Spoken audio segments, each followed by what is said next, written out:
Hello everyone, my name's Liddy, and welcome back to Main Assembly.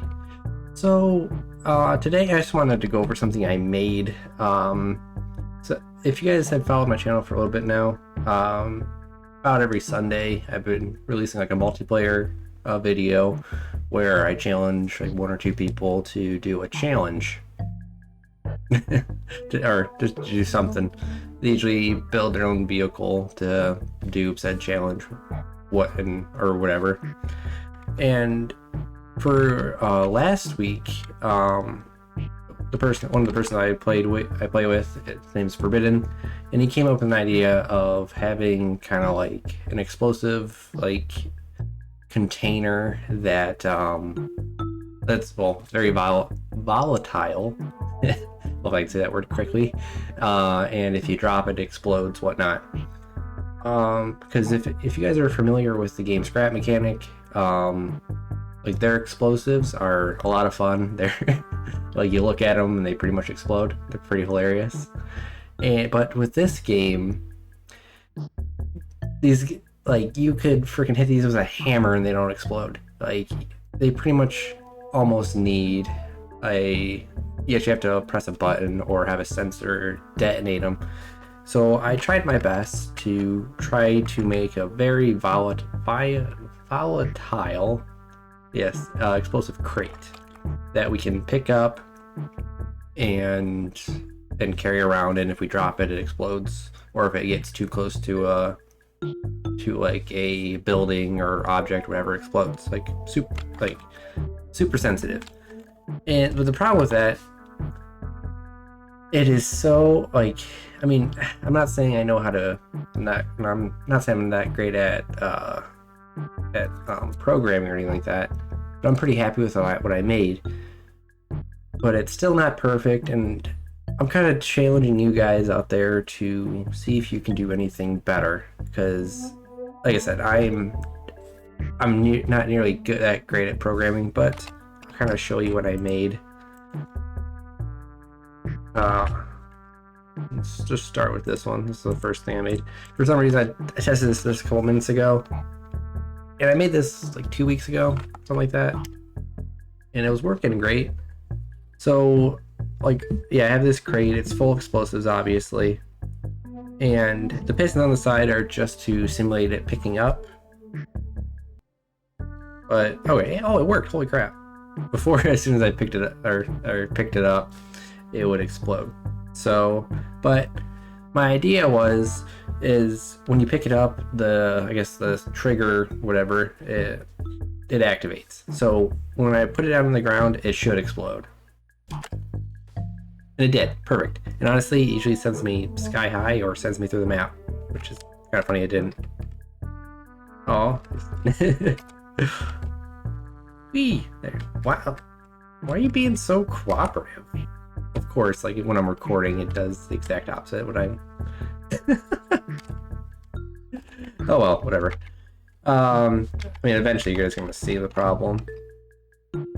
So then I think that works on just the picking up and whatnot. So then if I take this one, pretty much same idea, except I just put wheels on the pistons just to try and get the other sides to explode. So let's see if I can make this happen. And like I said, you have to pick it up first for it to activate. So if I drive into the wall, it should explode. Explode. There we go. Oh, there. That's what I'm used to happening. Oh, that's hilarious. Absolutely hilarious. I really like to simulate the real problem, but I guess I try to explain it. For one, every now and then when I spawn this in, like our screens became like a PowerPoint presentation. Like the frames got so freaking bad, and I know as soon as let's see if I can just simulate this. Whoops. There we go. Let's get out of there. Come on. And you can also see how I mean, it's pretty unpredictable, but you guys can see like how reliable my programming is, and I'll kind of explain what I did a little bit, and maybe you guys can give me a better idea.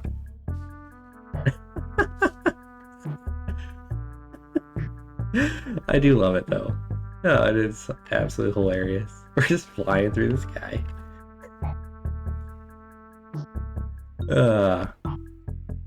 But eventually, yeah, like, I mean, it's that, and of course, like, as I said before, I'm recording, so it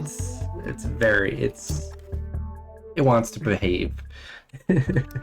And because this didn't work, I never actually made a vehicle or anything to make it work. And my forklifts I've made already they're too weak. Oh, yeah, I really don't know what too much to say. I just thought it was a pretty cool idea. But yeah, and like right there, like it should have exploded. I do not understand why it doesn't. I think as soon as I pick it up again, it will explode. No? Oh, see?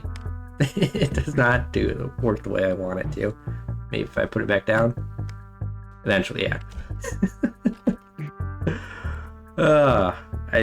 I do love it.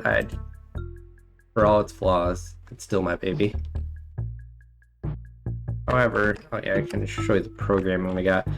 But I have a sensor. I have sensors on like each side.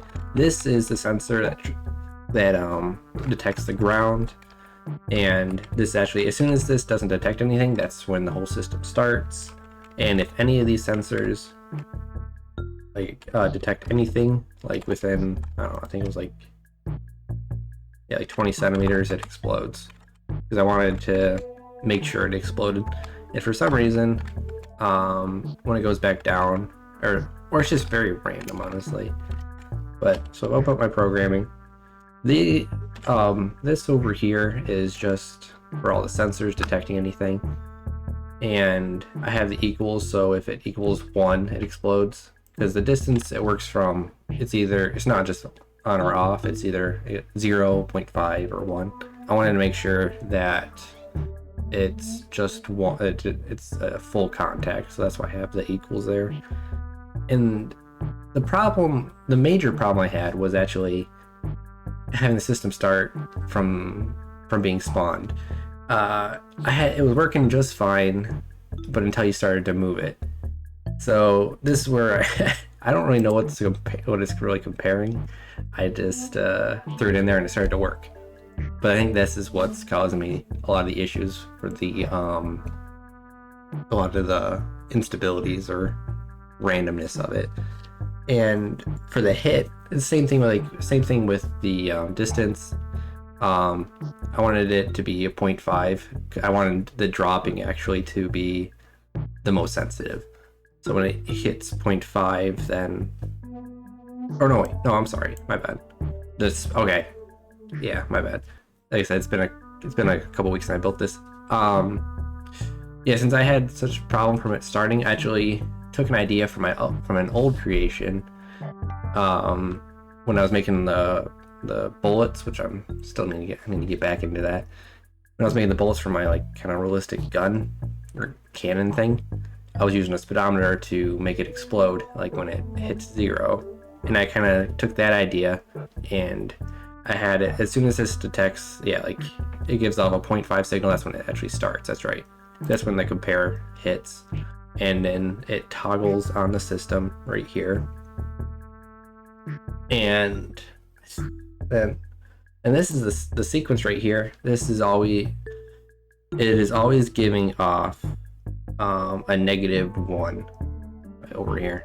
And the cool thing about the sequence is when it stops sequencing, it gives off a +1, which that's what really triggers the explosion. So as long as it's in the air, none of these sensors are hitting it, it's always giving off this -1, which technically it probably could just be 0, but I wanted to be safe just to have a -1. And I think, then I also had a delay. I figured because I actually built a course, and I figured I had like a 5-minute counter on there. We could always change it, but if you didn't beat the course in 5 minutes, it would explode and you'd lose. And I thought that was another challenging idea. Have the pressure be on really. And I think that's about it. Like I said, if you guys know any other way to make this work, but I mean, I know the devs probably aren't watching my videos, but it'd be if you guys could add like a bomb that's super like volatile, that'd be a lot of fun. Because the whole idea of the race was to make like kind of like an egg race where you drop it, the egg breaks, that kind of thing. I don't know. Yeah, like I said, not too much else to say about it. I freaking love this thing. I really wish I could get it to work. However, I think that's going to do it for me for today, though.